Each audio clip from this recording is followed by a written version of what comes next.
Today, we're looking at the 6 key elements that you must address before incorporating a company in Vietnam. Let's go.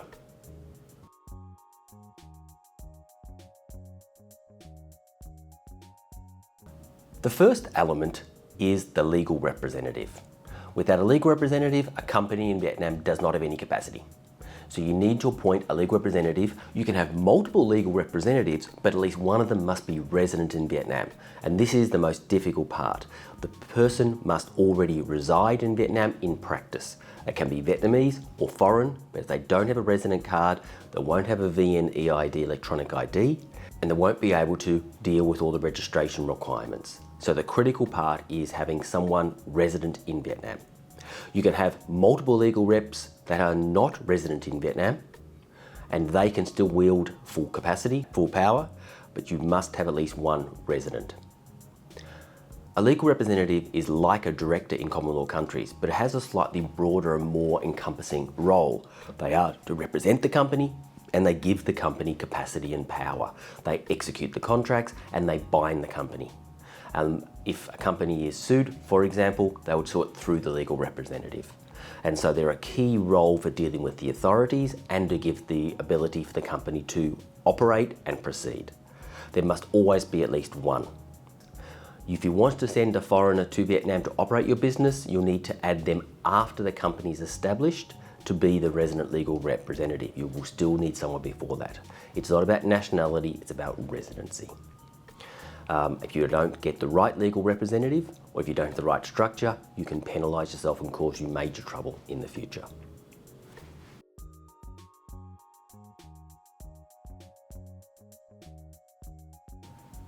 The second element is the address. You must have an address for the company to operate out of in your application process. That means either a lease by the investor or a pre-lease agreement with the future landlord to use that space for your business activities. The key here that the landlord must have the right to lease it. They must be legally able to lease that to you for the activities that you intend to operate. If you don't have the correct location, you won't be able to register. A virtual address doesn't always work because the authorities will inspect to make sure that it's a legitimate place of business. Don't get caught out by using the wrong address, and don't get caught out trying to use a residential address. Apartments, for example, cannot be used. So the address is critical and must be relevant to the business you are going to undertake, and it must be arranged prior to the application to incorporate.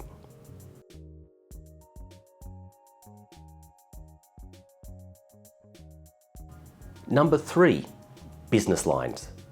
If you don't have the right business lines or understand how the business lines work, you're going to be stuck before you start.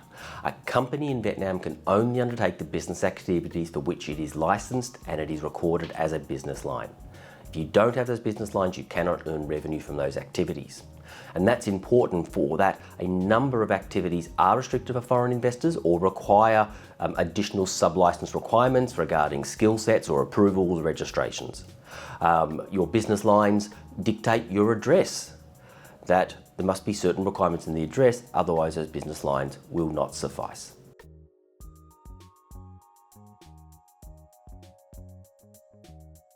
Number 4, your capital. The capital contribution that you are committing to bring into the country as a foreign investor and invest in the company is critical, and you must evidence that before you start the process. You must evidence that you have sufficient bank funds abroad or access to capital, otherwise you can't proceed with incorporation. And whatever you evidence as your charter capital, you must bring in within 90 days. You can do loan capital as well, so your total investment may be split between loans and charter capital or share capital, but you must commit to it before you start the application process of what your initial capital. You can increase it later. You can also decrease it later, although that is not a task, that is an easy task. So understanding what your capital is, what you're committing to, what you will bring in, and evidencing that before you commence.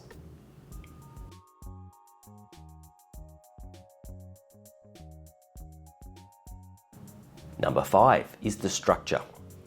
The structure and how you invest in Vietnam is very important. The tax implications and the investment approval implications, the documentations you need to prove from where those investors come from.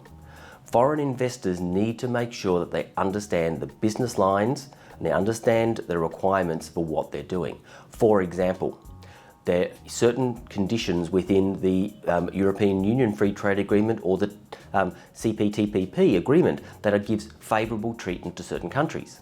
There are certain other countries that are not party to WTO that may be restricted on certain activities for investing. But also it's the exit. How are you planning on exiting the company? And to make sure that your structure allows that into the future, that your structure is practical, and that you have the governance and that you have the right way of bringing funds in via loans, capital, etc., and repatriating funds as well. So make sure you plan the structure before you commence and know what you're getting into. Whether it's a joint stock company or an LLC, or whatever you're investing in Vietnam, it needs to be thoroughly thought out before you start.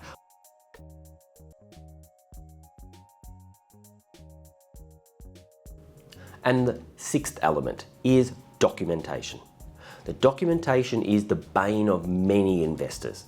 Trying to collate this and get it legalized, notarized, consularized before it's presented. That means that a foreign document, as a general rule, needs to be verified by a foreign government and then the Vietnamese government before it can be used in Vietnam. Many ways to do this, at embassies abroad, the Department of Foreign Affairs in various in Vietnam or other locations, but you must go through the documentation process. A foreign document is not accepted unless it has gone through that legalization process before it is submitted to the authorities. This can take some time, and some jurisdictions it is very cumbersome, requiring multiple steps. Other jurisdictions it's quite fast. So again, depending upon what structure you choose is what documents you require. And you must evidence the individuals involved, the company involved, and the right for the company to make the investment. The authorities are not going to just accept a photocopy of foreign documents, they must be legalized. Once you have them legalized, then you can proceed quite fast with the process. But the delays generally in investment are from that initial documentation gathering process.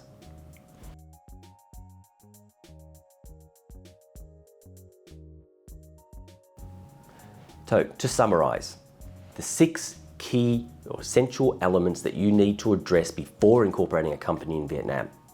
We have the legal representative, we have the address, we have the business lines, we have the capital, we have the structure, and we have the documentation. All of them work together. They are integrated and they need to be dealt with in a very much a planned and constructive way before you start the process. You need to have clarity in all 6 of those points before you start. At that point, once you have those all addressed, you can proceed quite fast with your plan.